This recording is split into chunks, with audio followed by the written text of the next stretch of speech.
നമസ്കാരം. News 18 express ആരംഭിക്കുന്നു. മണിപ്പൂരിൽ അയവില്ലാത്ത സംഘർഷം. കേന്ദ്രമന്ത്രി രാജ്കുമാർ രഞ്ജൻ സിംഗിനെ ഇംഫാലിലെ വസതിക്ക് അക്രമികൾ തീയിട്ടു. അക്രമസമയത്ത് മന്ത്രി വീട്ടിലുണ്ടായിരുന്നില്ല. അക്രമികളുടേത് മനുഷ്യത്വരഹിതമായ നടപടിയെന്ന് കേന്ദ്രമന്ത്രി പ്രതികരിച്ചു. സുരക്ഷാ സേനയും ആൾക്കൂട്ടവും പലയിടങ്ങളിലും ഏറ്റുമുട്ടി. മോൻസൺ മാവുങ്കൽ തട്ടിപ്പു കേസിൽ KPCC അധ്യക്ഷൻ കെ സുധാകരൻ ആശ്വാസം. ഈ മാസം 21 വരെ സുധാകരനെ അറസ്റ്റ് ചെയ്യാൻ പാടില്ലെന്ന് ഹൈക്കോടതി നിർദ്ദേശിച്ചു. കെ സുധാകരനെതിരെയുള്ളത് കെട്ടിച്ചമച്ച കേസാണെന്ന് ഒറ്റനോട്ടത്തിൽ മനസ്സിലാകുമെന്ന് പ്രതിപക്ഷ നേതാവ്. മുഖ്യമന്ത്രിയുടെ ഓഫീസിലെ ഒരു സംഘം പോലീസിനെ ഹൈജാക്ക് ചെയ്യുകയാണ്. പോലീസിനെ ഉപയോഗിച്ച് മാധ്യമപ്രവർത്തകരെ ഭീഷണിപ്പെടുത്തി വരുതിയിലാക്കാനാണ് ശ്രമമെന്നും VD സതീശൻ പറഞ്ഞു. സ്കോട്ട്ലൻഡ് യാർഡിനെ വെല്ലുന്ന പോലീസ് എന്ന് അഭിമാനം ഉണ്ടായിരുന്ന പോലീസ് ഒരു സംഘം കേരളത്തിലെ പോലീസിനെ, മുഖ്യമന്ത്രിയുടെ ഓഫീസിലെ ഒരു സംഘം കേരളത്തിലെ പോലീസിനെ ഹൈജാക്ക് ചെയ്തിരിക്കുകയാണ്. എന്നിട്ട് അവരാണ് തീരുമാനിക്കുന്നത്. അതിനെതിരായി നിൽക്കുന്ന ഉദ്യോഗസ്ഥന്മാരെയൊന്നും വെച്ചു ഉറപ്പിക്കില്ല. അവരെ സ്ഥലം മാറ്റും, അവരെ സസ്പെൻഡ് ചെയ്യും. സത്യസന്ധരായ പോലീസ് ഉദ്യോഗസ്ഥന്മാർക്ക് ഒരു പ്രസക്തിയില്ല. സർക്കാരിന് വിടുവേല ചെയ്യുന്നവർക്ക് മാത്രമേ ഉള്ളൂ. വ്യാജ സർട്ടിഫിക്കറ്റ് കേസിലെ പ്രതി കെ വിദ്യ 11ാം ദിവസവും ഒളിവിൽ. വിദ്യ കോഴിക്കോട്ടേക്ക് കടന്നുവന്ന സൂചന ലഭിച്ചതോടെ പോലീസ് അന്വേഷണം വ്യാപിപ്പിച്ചു. വിദ്യയുടെ വ്യാജ സർട്ടിഫിക്കറ്റ് കേസിൽ ഉന്നത വിദ്യാഭ്യാസ വകുപ്പും അന്വേഷണം ആരംഭിച്ചു. സംഘം അട്ടപ്പാടി ഗവൺമെന്റ് കോളേജിൽ രേഖകൾ പരിശോധിച്ചു. മന്ത്രി ആർ ബിന്ദുവിന്റെ രാജി ആവശ്യപ്പെട്ടുള്ള ABVPയുടെ സെക്രട്ടേറിയറ്റ് മാർച്ചിൽ സംഘർഷം. പ്രവർത്തകർക്ക് നേരെ പോലീസ് ലാത്തി വീശി. 3 തവണ ജലപീരങ്കി പ്രയോഗിച്ചെങ്കിലും പിരിഞ്ഞു പോകാതെ നിന്ന പ്രവർത്തകർ പോലീസിനു നേരെ കല്ലും ഇഷ്ടികയും എറിഞ്ഞു. സംഘർഷത്തിൽ നിരവധി പ്രവർത്തകർക്ക് പരുക്കേറ്റു.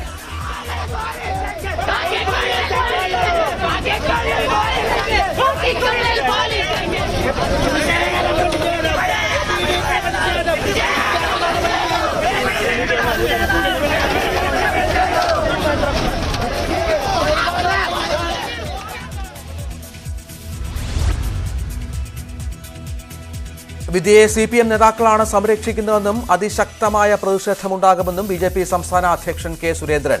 വിദ്യയെ അറസ്റ്റ് ചെയ്യണമെങ്കിൽ AKG സെന്ററിൽ പരിശോധന നടത്തിയാൽ മതി. സംസ്ഥാനത്തെ നിയമവാഴ്ച തകർന്നുവെന്നും കെ സുരേന്ദ്രൻ പ്രതികരിച്ചു.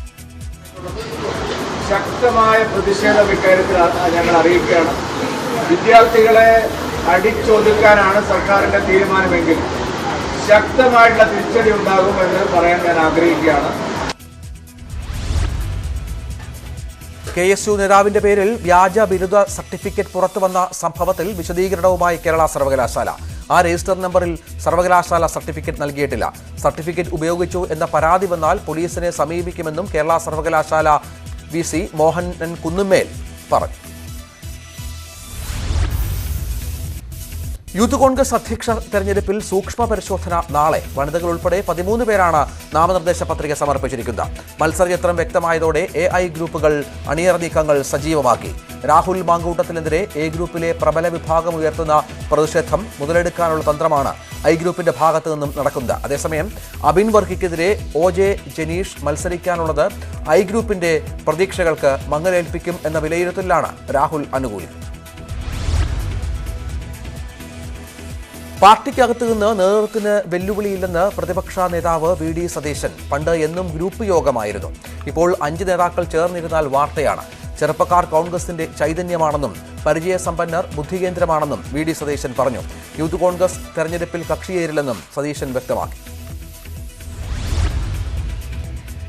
എറണാകുളം ജില്ലാ സ്പോർട്സ് കൗൺസിൽ അധ്യക്ഷ സ്ഥാനത്ത് നിന്ന് നീക്കിയതിൽ വിശദീകരണവുമായി PV ശ്രീനിജൻ MLA. പാർട്ടി തീരുമാനത്തിൽ അസ്വാഭാവികതയില്ലെന്നും അധിക ചുമതല ഒഴിവാക്കി തരണമെന്ന് ആവശ്യപ്പെട്ട് നേരത്തെ നൽകിയ കത്തിന്റെ അടിസ്ഥാനത്തിലാണ് തീരുമാനമെന്നും ശ്രീനിജൻ പറഞ്ഞു. MLA ആയതിനു ശേഷം ഞാൻ പാർട്ടിക്ക് തന്നെ ഒരു നിർത്തും. കാരണം പാർട്ടി ഏൽപ്പിച്ച ചുമതലയാണ്. അപ്പോൾ പാർട്ടിക്ക് തന്നെ ഞാനൊരു അഭ്യർത്ഥിച്ചു. ഇത് തന്നെ ഈ ചുമതലയിൽ നിന്ന് എന്നെ രാജിവെക്കാനുള്ള അനുവാദം തരണമെന്ന് പറഞ്ഞു. പാർട്ടി ഇന്നലെ കൂടിയ ജില്ലാ കമ്മിറ്റിയിൽ അങ്ങനെ ഒരു തീരുമാനമെടുത്തതായിട്ടാണ് നിങ്ങളിൽ നിന്ന് അറിയുന്നത്. പാർട്ടി ഔപചാരികമായിട്ട് തന്നെ അറിയിച്ചിട്ടില്ല. ഉചിതമായ തീരുമാനം അറിയിക്കുന്ന മുറയ്ക്ക് രാജിക്കത്ത് കൊടുക്കാൻ ഞാൻ സന്നദ്ധനാണ്. മിനി കൂപ്പർ വിവാദത്തിൽ പാർട്ടി നടപടി അംഗീകരിക്കുന്നതായി PK അനിൽകുമാർ. പാർട്ടി എന്തു പറഞ്ഞാലും അംഗീകരിക്കും. CPMൽ ഉറച്ചു നിൽക്കുമെന്നും അനിൽകുമാർ ന്യൂസ് 18നോട് പറഞ്ഞു.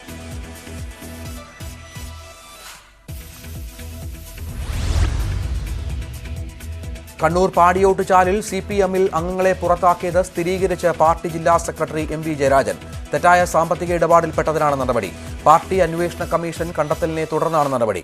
ഇരകൾ ആരെങ്കിലും ഉണ്ടെങ്കിൽ അവർക്ക് ഒപ്പമാണ് പാർട്ടിയെന്നും MV ജയരാജൻ പറഞ്ഞു. CPM-ന്റെ അഴിമതി പണം പാർക്ക് ചെയ്യുന്ന സ്ഥലമാണ് ഊരാളുങ്കൽ സൊസൈറ്റി എന്ന് പ്രതിപക്ഷ നേതാവ്. എല്ലാ കരാറുകളും അവർക്കാണ്. ആ പാത അവസാനിക്കുന്നത് ആ പെട്ടിയിരിക്കുന്ന സ്ഥലത്താണെന്നും ആ പെട്ടി മുഖ്യമന്ത്രിയുടെ വീട്ടിലാണെന്നും VD സതീശൻ പറഞ്ഞു. AI ക്യാമറ വിവാദത്തിൽ കോടതിയെ സമീപിക്കാൻ കോൺഗ്രസ്. തിങ്കളാഴ്ച ഹൈക്കോടതിയെ സമീപിക്കുമെന്ന് രമേശ് ചെന്നിത്തല വ്യക്തമാക്കി. ചെന്നിത്തലയും VD സതീശനും സംയുക്തമായാണ് ഹർജി നൽകുക. ഇന്ന് അഭിഭാഷകനെ കാണുന്നുണ്ട്. ഇന്നോ നാളെയോ അല്ലെങ്കിൽ തിങ്കളാഴ്ചയോ ഞങ്ങൾ ഫയൽ ചെയ്യും. അതിന് കുറേ നടപടിക്രമങ്ങൾ ഉണ്ടായിരുന്നു. അത് പൂർത്തീകരിച്ച് ഞാനും പ്രതിപക്ഷ നേതാവ് VD സതീശനും കൂടി അഡ്വക്കേറ്റ് ജോർജ് പൂന്തോട്ടം മുഖേന കേസ് നാളെയോ അല്ലെങ്കിൽ തിങ്കളാഴ്ച കൊടുക്കും. ബഹുമാനപ്പെട്ട ഹൈക്കോടതിയിൽ കൊടുക്കും. സംയുക്തമായിട്ടാണ് കൊടുക്കുന്നത്. ആയുധക്കടത്ത് കേസിൽ TP ചന്ദ്രശേഖരൻ വധക്കേസ് പ്രതി TK രജീഷിനെ ബംഗളൂരു പോലീസ് ചോദ്യം ചെയ്തു തുടങ്ങി. കേരളത്തിലേക്കുള്ള തോക്കുകടത്ത് കേസുമായി ബന്ധപ്പെട്ടാണ് ബംഗളൂരു പോലീസ് രജീഷിനെ ചോദ്യം ചെയ്യുന്നത്. കഴിഞ്ഞ ദിവസം കണ്ണൂർ സെൻട്രൽ ജയിലിൽ നിന്നാണ് കർണാടക പോലീസ് ചോദ്യം ചെയ്യുന്നതിനായി രജീഷിനെ കസ്റ്റഡിയിലെടുത്തത്. ബംഗളൂരുവിലെ രഹസ്യ കേന്ദ്രത്തിലെത്തിച്ചാണ് ചോദ്യം ചെയ്യുന്നത്. ലോക്സഭാ തെരഞ്ഞെടുപ്പിന് മാസങ്ങൾ ശേഷിക്കെ സംസ്ഥാനത്ത് തന്ത്രങ്ങളൊരുക്കി BJP. കേന്ദ്രമന്ത്രി നിർമ്മലാ സീതാരാമനെ ഉൾപ്പെടെ കളത്തിലിറക്കാനാണ് ആലോചന. നിർമ്മലാ സീതാരാമനെ തിരുവനന്തപുരം മണ്ഡലത്തിലേക്ക് പരിഗണിക്കുന്നു. വി മുരളീധരനും സുരേഷ് ഗോപിയും മത്സരരംഗത്തുണ്ടാകുമെന്ന് ഉറപ്പായി. വി മുരളീധരൻ ആറ്റിങ്ങലിൽ മത്സരിച്ചേക്കും.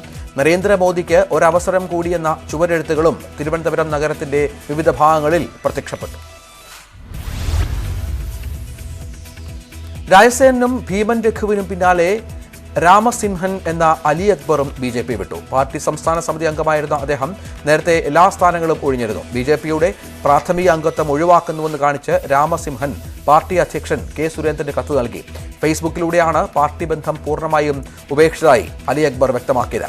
BJP വിട്ട് മറ്റേതെങ്കിലും രാഷ്ട്രീയ പാർട്ടിയുടെ ഭാഗമാകുമോ എന്ന കാര്യത്തിൽ പ്രതികരിക്കാൻ അദ്ദേഹം തയ്യാറായില്ല. അലി അക്ബർ നേരത്തെ തന്നെ ഭാരവാഹിത്വങ്ങൾ രാജിവെച്ചതാണെന്ന് BJP സംസ്ഥാന അധ്യക്ഷൻ K സുരേന്ദ്രൻ. BJPയിലെ കൊഴിഞ്ഞുപോക്ക് പരിശോധിക്കും. കലാകാരന്മാർക്ക് എല്ലാ കാലത്തും മികച്ച സ്ഥാനങ്ങൾ നൽകിയിട്ടുണ്ട്. പുതുതായി വരുന്ന എല്ലാവർക്കും നല്ല സ്ഥാനങ്ങൾ നൽകി. എല്ലാവരുടെയും പ്രതീക്ഷയ്ക്കനുസരിച്ച് സ്ഥാനങ്ങൾ നൽകാൻ പറ്റിയ സ്ഥിതിയല്ല കേരളത്തിൽ BJPയുടേതെന്നും സുരേന്ദ്രൻ കൊച്ചിയിൽ പറഞ്ഞു. മദ്യലഹരിയിൽ വീടിനുള്ളിൽ അതിക്രമിച്ചു കയറിയ പോലീസ് ഉദ്യോഗസ്ഥനെ നടു റോഡിൽ കൈകാര്യം ചെയ്തു നാട്ടുകാർ. തിരുവനന്തപുരം ബേക്കറി ജംഗ്ഷനിലാണ് ടെലികമ്മ്യൂണിക്കേഷൻ CPO R ബിജുവിന് മർദ്ദനമേറ്റത്. അതിക്രമിച്ചു കയറിയതിന് ബിജുവിനെതിരെയും മർദ്ദിച്ചതിന് നാട്ടുകാർക്കെതിരെയും കേസെടുത്തു. ജോലിക്ക് ഹാജരാകാത്ത ബിജുവിനെതിരെ വകുപ്പ് തല നടപടികൾ നടക്കുന്നതായി പോലീസ് വ്യക്തമാക്കി. ഇടുക്കി അടിമാലിയിൽ മധ്യവയസ്കനെ കുത്തിക്കൊലപ്പെടുത്തി. അടിമാലി കൊരങ്ങാട്ടി കട്ടിലാനിക്കൽ സാജനാണ് കൊല്ലപ്പെട്ടത്. അടിമാലി തലമാലി സ്വദേശി അനീഷിനെ പോലീസ് കസ്റ്റഡിയിലെടുത്തു. വ്യക്തിവൈരാഗ്യമാണ് കൊലപാതകത്തിന് കാരണമെന്നാണ് സൂചന. കാപ്പ കേസിൽപ്പെട്ട് അടുത്തിടെ അനീഷ് ജയിലിലായിരുന്നു. 3 മാസം മുമ്പാണ് ഇയാൾ പുറത്തിറങ്ങിയത്. അമൽജ്യോതി കോളേജ് വിദ്യാർത്ഥി ശ്രദ്ധയുടെ മരണത്തിൽ ശാസ്ത്രീയ പരിശോധനാ ഫലത്തിനു കാത്ത് പോലീസ്. മൊബൈൽ, ലാപ്ടോപ്പ് എന്നിവ ഉൾപ്പെടെയുള്ളവയുടെ പരിശോധനാ ഫലം വന്ന ശേഷം മാത്രമേ മരണകാരണം വ്യക്തമാകൂ എന്ന് അന്വേഷണ സംഘം പറയുന്നു. പരിശോധനാ ഫലം വേഗത്തിൽ ലഭ്യമാക്കാൻ തിരുവനന്തപുരത്തെ ലാബിനോട് കോട്ടയം ജില്ലാ പോലീസ് മേധാവി K കാർത്തിക് ആവശ്യപ്പെട്ടു. അതേസമയം കേസ് അന്വേഷണ വിവരങ്ങളൊന്നും അറിയിക്കുന്നില്ല എന്നാണ് ശ്രദ്ധയുടെ കുടുംബത്തിന്റെ പരാതി. കാസർഗോഡ് ഫാഷൻ ഗോൾഡ് നിക്ഷേപ തട്ടിപ്പു കേസിൽ മുഴുവൻ ഡയറക്ടർമാരെയും പ്രതിയേർത്ത് ക്രൈംബ്രാഞ്ച് കോടതിയിൽ ഇടക്കാല റിപ്പോർട്ട് സമർപ്പിച്ചു. മുൻ MLA MC കമറുദ്ദീൻ ഉൾപ്പെടെ 21 പേരാണ് പ്രതിപട്ടികയിലുള്ളത്. MD പൂക്കോയ തങ്ങൾ, മുഹമ്മദ് ഇഷാം എന്നിവരെ നേരത്തെ തന്നെ ക്രൈംബ്രാഞ്ച് പ്രതിയേർത്തിരുന്നു. ഡയറക്ടർമാരായ 17 പേരെ കൂടി ഉൾപ്പെടുത്തിയാണ് ഇപ്പോൾ ഹൗസ്ദുർഗ് ചീഫ് ജുഡീഷ്യൽ മജിസ്ട്രേറ്റ് കോടതിയിൽ റിപ്പോർട്ട് നൽകിയത്. 150 കോടിയോളം രൂപയുടെ തട്ടിപ്പ് കേസിൽ കുറ്റപത്രം ഉടൻ നൽകാനുള്ള ഒരുക്കത്തിലാണ് crime branch. Ernakulam saint Mary's basilica തുറക്കുന്നതിൽ വീണ്ടും അനിശ്ചിതത്വം. സിറോ മലബാർ സഭ സിനഡ് നിയോഗിച്ച മെത്രാൻ സമിതിയും ബസലിക്ക പ്രതിനിധികളുമായി നടത്തിയ ചർച്ചയിൽ തീരുമാനമായിരുന്നുവെങ്കിലും പിന്നീട് ധാരണയിൽ നിന്ന് പാരിഷ് കൗൺസിൽ പിന്മാറി. ജനാഭിമുഖ കുർബാന അംഗീകരിക്കാതെ ബസലിക്ക തുറക്കേണ്ടതില്ലെന്നാണ് ബസലിക്ക പാരിഷ് കൗൺസിൽ യോഗത്തിന്റെ നിലപാട്. കാസർഗോഡ് വീണ്ടും തെരുവുനായയുടെ ആക്രമണം. ചെറുവത്തൂർ തിമിരി കുതിരേച്ചാലിലെ KK മധുവിന് പരിക്ക്. കാഞ്ഞങ്ങാട് ജില്ലാ ആശുപത്രിയിൽ പ്രവേശിപ്പിച്ചു. കോഴിക്കോട് തൊട്ടിൽപ്പാലം ടൗണിൽ തെരുവുനായ ആക്രമണം, ഒരാൾക്ക് കടിയേറ്റു. സൂപ്പർമാർക്കറ്റ് ജീവനക്കാരനായ അക്കൽ സ്വദേശി സത്യനാഥനാണ് ആക്രമണത്തിനിരയായത്. അദ്ദേഹത്തെ കുറ്റ്യാടി താലൂക്ക് ആശുപത്രിയിൽ പ്രവേശിപ്പിച്ചു. കോഴിക്കോട് വീട്ടുമുറ്റത്ത് നിന്ന യുവാവിന് തെരുവുനായയുടെ കടിയേറ്റു. ബാലുശ്ശേരി ഉണ്ണികുളം സ്വദേശി ജിതേഷിനാണ് കടിയേറ്റത്. രാത്രിയിൽ വീടിന് പുറത്തേക്ക് ഇറങ്ങിയപ്പോഴാണ് ആക്രമണം. ജിതേഷിനെ കോഴിക്കോട് മെഡിക്കൽ കോളേജ് ആശുപത്രിയിൽ പ്രവേശിപ്പിച്ചു. വയനാട് ഇരുളം മരിയനാട്ടെ സ്വകാര്യ എസ്റ്റേറ്റിൽ ദിവസങ്ങളായി തമ്പടിച്ച കാട്ടാനകളെ തുരത്താൻ ശ്രമം തുടരുന്നു. സ്ഥലത്തെത്തിയ കുങ്കിയാനകൾ ഇവിടെ തുടരുകയാണ്. മരിയനാട്, ചേലക്കൊല്ലി, ഊർക്കടവ്, പാമ്പ്ര ഭാഗങ്ങളിൽ 1 മാസത്തിലധികമായി കാട്ടാനക്കൂട്ടം തമ്പടിച്ചിരുന്നു. കഴിഞ്ഞ ദിവസം കുങ്കിയാനകളെ ഉപയോഗിച്ച് കാട്ടാനകളെ ഉൾക്കാട്ടിലേക്ക് തുരത്താനുള്ള ശ്രമം വിജയിച്ചിരുന്നു. മുത്തങ്ങ ആനപ്പന്തിയിലെ ഉണ്ണികൃഷ്ണൻ, കുഞ്ചു എന്നീ കുങ്കികളെയാണ് കാട്ടാനകളെ തുരത്താൻ വനം വകുപ്പ് ഉപയോഗിക്കുന്നത്. മൂന്നാർ മാട്ടുപ്പെട്ടി റോഡിൽ മുറിവാലൻ എന്ന കാട്ടാനയുടെ പരാക്രമം. രാത്രി റോഡിലെത്തിയ ആന വാഹനങ്ങൾക്ക് നേരെ പാഞ്ഞെടുത്തു. മാട്ടുപ്പെട്ടി റോഡിലെ ഷൂട്ടിംഗ് പോയിന്റിന് സമീപം ആനയെ കണ്ടതോടെ ഇരുഭാഗത്തു നിന്നും എത്തിയ വാഹനങ്ങൾ ഏറെ നേരം നിർത്തിയിട്ടു. ഇതിനിടെ ആനയുടെ അടുത്തുകൂടി വാഹനമെടുക്കാൻ ശ്രമിച്ചതാണ് കാട്ടാനയെ പ്രകോപിപ്പിച്ചത്. വൈകുന്നേരത്തോടെ മുറിവാലിനുമൊത്ത് കൂടുതൽ ആനകൾ ഷൂട്ടിംഗ് പോയിന്റിലെ പുൽമേടുകളിലേക്കെത്തി. രാത്രി ആയതോടെയാണ് ഇവ റോഡിലേക്ക് ഇറങ്ങിയത്. പാലക്കാട് കുളപ്പുള്ളി സംസ്ഥാന പാതയിൽ സ്വകാര്യ ബസ്സുകൾ കൂട്ടിയിടിച്ചു. കൂനത്തറ ആശാദീപം ബസ് സ്റ്റോപ്പിലെ വളവിലാണ് അപകടം. 2 ബസ്സുകളിലുമായി 40-ലധികം പേർക്ക് പരിക്കേറ്റു. പരിക്കേറ്റവരെ സമീപത്തെ ആശുപത്രികളിൽ പ്രവേശിപ്പിച്ചു. ബസ്സുകളിലെ ഡ്രൈവർമാരുടെ നില ഗുരുതരമാണ്. കോഴിക്കോട് തിരുവമ്പാടിയിൽ തമ്പലമണ്ണ സിലോൺ കടവിൽ കാറ് പുഴയിലേക്ക് വീണ് അപകടം. ഒരാൾ മരിച്ചു. പച്ചക്കാട് സ്വദേശി മുഹാജിറാണ് മരിച്ചത്. 2 പേരാണ് കാറിലുണ്ടായിരുന്നത്. കൊല്ലം പുനലൂരിൽ തീപിടുത്തം. പുനലൂർ തൂക്കുപാലത്തിന് സമീപമുള്ള കടകൾക്കാണ് തീപിടിച്ചത്. രാത്രി 12 മണിയോടെ കൂടിയാണ് തീപിടുത്തമുണ്ടായത്. ബേക്കറിയും സമീപത്തെ ഗോൾഡ് കവറിംഗ് ആഭരണശാലയും കത്തിനശിച്ചു. തീപിടുത്തത്തിന്റെ കാരണം വ്യക്തമല്ല. കള്ളപ്പണക്കേസിൽ ബിനീഷ് കൊടിയേരി പ്രതിയായി തുടരും. ബിനീഷ് നൽകിയ വിടുതൽ ഹർജി ബംഗളൂരു കോടതി തള്ളി. 1-ാം പ്രതി മുഹമ്മദ് അനൂപുമായുള്ള ബിനീഷിന്റെ പണമിടപാടിലെ സംശയങ്ങൾ വ്യക്തമാക്കിക്കൊണ്ടാണ് additional city civil and sessions കോടതി ഹർജി തള്ളിയത്. ബിനീഷ് നൽകിയ മൊഴി പ്രകാരം തന്നെ കേസ് നിലനിൽക്കുമെന്നും കോടതി നിരീക്ഷിച്ചു.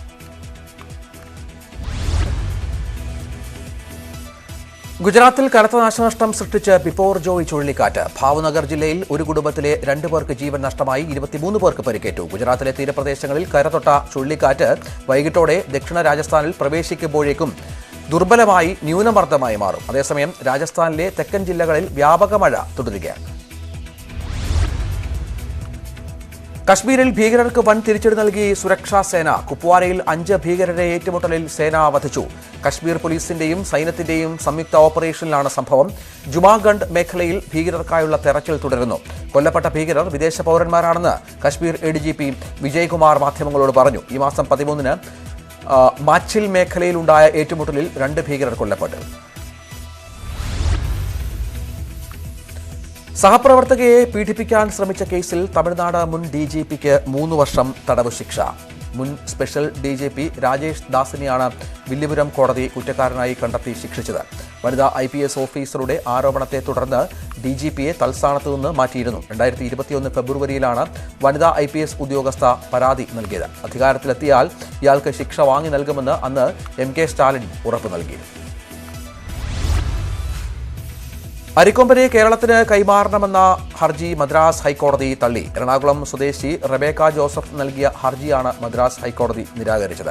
ആനയെ എവിടെ വിടണം എന്നത് തമിഴ്നാട് വനംവകുപ്പിന് തീരുമാനിക്കാമെന്നും കോടതി പറഞ്ഞു. ത്രിതല പഞ്ചായത്ത് തെരഞ്ഞെടുപ്പുമായി ബന്ധപ്പെട്ട് ബംഗാളിലെ സംഘർഷം തുടരുന്നു. സംഘർഷ മേഖലയായ സൗത്ത് 24 പർഗാനസിലെ ഭാങ്കറിൽ ഗവർണർ CV ആനന്ദബോസ് സന്ദർശനം നടത്തി. ഇന്നലെ ഉണ്ടായ സംഘർഷത്തിൽ 3 പേർ കൊല്ലപ്പെട്ടിരുന്നു. 48 മണിക്കൂറിനുള്ളിൽ കേന്ദ്രസേനയെ വിന്യസിക്കാൻ കേന്ദ്രത്തോട് ആവശ്യപ്പെടണമെന്ന് ഹൈക്കോടതി നിർദ്ദേശിച്ചു. സംസ്ഥാന തെരഞ്ഞെടുപ്പ് കമ്മീഷണറോടാണ് കോടതിയുടെ നിർദ്ദേശം. സിമി നേതാവും 2003-ലെ മുലുന്ദ് സ്ഫോടന കേസിലെ പ്രതിയുമായ ചാനേപ്പറമ്പിൽ മുഹമ്മദ് ബഷീർ കാനഡയിൽ അറസ്റ്റിൽ. കാനഡയിൽ നിന്ന് രക്ഷപ്പെടാൻ ശ്രമിക്കവെയാണ് പ്രതി പിടിയിലായത്. ഇയാളെ വിട്ടുകിട്ടാനുള്ള നടപടികൾ മുംബൈ പോലീസ് ആരംഭിച്ചിട്ടുണ്ട്. പ്രതിക്കെതിരെ നേരത്തെ റെഡ് കോർണർ നോട്ടീസ് പുറപ്പെടുവിച്ചിരുന്നു. 12 പേരുടെ ജീവനെടുത്ത മുലുന്ദ് സ്ഫോടന കേസിലെ പ്രധാന പ്രതി കൂടിയാണ് മുഹമ്മദ് ബഷീർ. പ്രധാനമന്ത്രിയുടെ അമേരിക്കൻ സന്ദർശനം അടുത്ത ചൊവ്വാഴ്ച മുതൽ. അമേരിക്കൻ സന്ദർശനത്തിന് ശേഷം ഈജിപ്തിലും പ്രധാനമന്ത്രി സന്ദർശനം നടത്തും. 21-ന് ഐക്യരാഷ്ട്ര സംഘടനാ ആസ്ഥാനത്ത് അന്താരാഷ്ട്ര യോഗാ ദിന പരിപാടിക്ക് നേതൃത്വം നൽകും. 22-ന് അമേരിക്കൻ കോൺഗ്രസിന്റെ ഇരുസഭകളെയും അഭിസംബോധന ചെയ്യും. 23-നാണ് വൈസ് പ്രസിഡന്റ് കമലാ ഹാരിസും സ്റ്റേറ്റ് സെക്രട്ടറി ആന്റണി ബ്ലിങ്കനുമായി കൂടിക്കാഴ്ച. 24-നും 25-നുമാണ് പ്രധാനമന്ത്രിയുടെ ഈജിപ്ത് സന്ദർശനം. ഈജിപ്ത് റിപ്പബ്ലിക് ആഘോഷ ചടങ്ങുകളിൽ നരേന്ദ്രമോദിയാണ് മുഖ്യ അതിഥി. ആഷസ് ക്രിക്കറ്റ് ടെസ്റ്റിൽ ഓസ്ട്രേലിയക്കെതിരെ ഇംഗ്ലണ്ടിന് 3 വിക്കറ്റുകൾ നഷ്ടം. സാക് ക്രോലി 61 റൺസ് എടുത്തു. 3 വിക്കറ്റ് നഷ്ടത്തിൽ ഇംഗ്ലണ്ട് 125 റൺസ് എന്ന നിലയിലാണ്. ടോസ് നേടി ഇംഗ്ലണ്ട് ബാറ്റിംഗ് തെരഞ്ഞെടുക്കുകയായിരുന്നു. കേരളത്തിൽ പാൽ വിപണന രംഗത്ത് മിൽമയ്ക്ക് വെല്ലുവിളി ഉയർത്തി കർണാടക സഹകരണ രംഗത്ത് പ്രവർത്തിക്കുന്ന Karnataka milk marketing federation Nandini പാലാണ് മിൽമയ്ക്ക് ഭീഷണിയാകുന്നത്. മിൽമയുടെ എതിർപ്പ് അവഗണിച്ച് സംസ്ഥാന വ്യാപകമായി ഔട്ട്ലെറ്റുകൾ ആരംഭിക്കാനാണ് നന്ദിനിയുടെ ശ്രമം. MG രാധാകൃഷ്ണൻ ഫൗണ്ടേഷൻ നവീകരിച്ച കൂത്തമ്പല സമർപ്പണം തിരുവനന്തപുരത്ത് നടന്നു. തിരുവനന്തപുരത്ത് തൈക്കാട്ടെ കുടുംബായ മേടയിൽ വീട്ടിലെ കൂത്തമ്പലത്തിന്റെ ഉദ്ഘാടനം ഗായകൻ G വേണുഗോപാൽ ഉദ്ഘാടനം ചെയ്തു. പ്രൊഫസർ ഓമനക്കുട്ടി, നിർമ്മാതാവ് സുരേഷ് കുമാർ, ഭാര്യ മേനക തുടങ്ങിയവർ പങ്കെടുത്തു.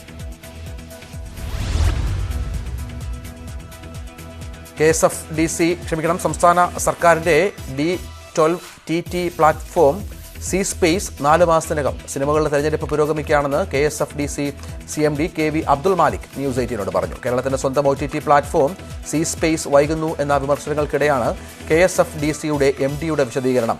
ചിത്രാഞ്ജലി സ്റ്റുഡിയോ ആധുനിക സൗകര്യങ്ങളോടെ വികസിപ്പിക്കാൻ പദ്ധതികൾ പുരോഗമിക്കുകയാണെന്നും അദ്ദേഹം പറഞ്ഞു.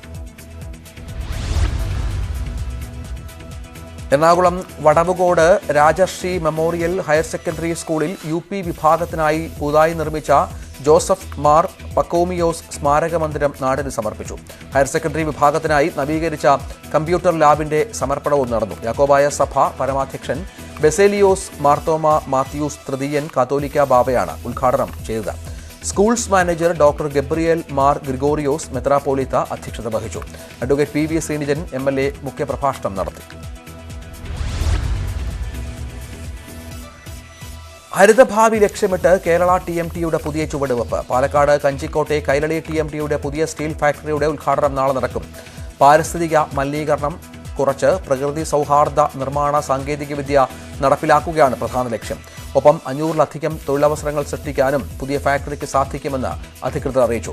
കൊച്ചിയിൽ നടന്ന വാർത്താ സമ്മേളനത്തിൽ executive director Pahalisha Kalliyath, general manager of production Jio Jose, head of production and research and development Abdu Nasser, general manager of finance Vinod Theyyath എന്നിവർ പങ്കെടുത്തു. ന്യൂസ് 18 എക്സ്പ്രസ് പൂർത്തിയാവുകയാണ്. നമസ്കാരം.